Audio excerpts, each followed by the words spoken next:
کا جو کلام کا ٹاپک ہے وہ ہے دعا میں رکاوٹیں، پریئر ہنڈرنسز۔ عزیزوں، جیسا کہ دعا میں رکاوٹوں کا ٹاپک ہے،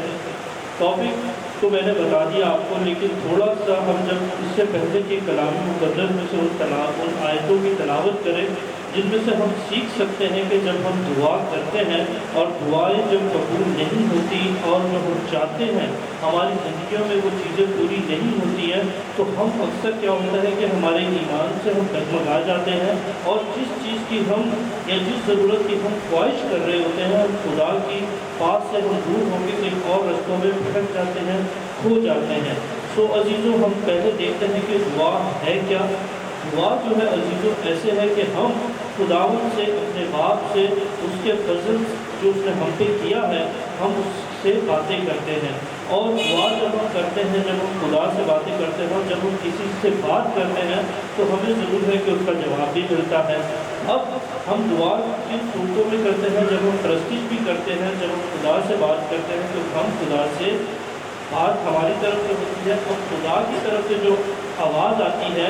وہ اپنے کلام کی صورت میں، اپنے خادمین کی صورت میں سے وہ ہم سے کلام کرتا ہے، اور اس زمین پہ جو بھیجا یہ کلام ہے یہ اس کی رہنمائی کرتا ہے جو آج ہم اس دنیا میں رہتے ہیں۔ اور عزیزوں، جب ہم دعا کرتے ہیں ہماری کوشش یہی ہوتی ہے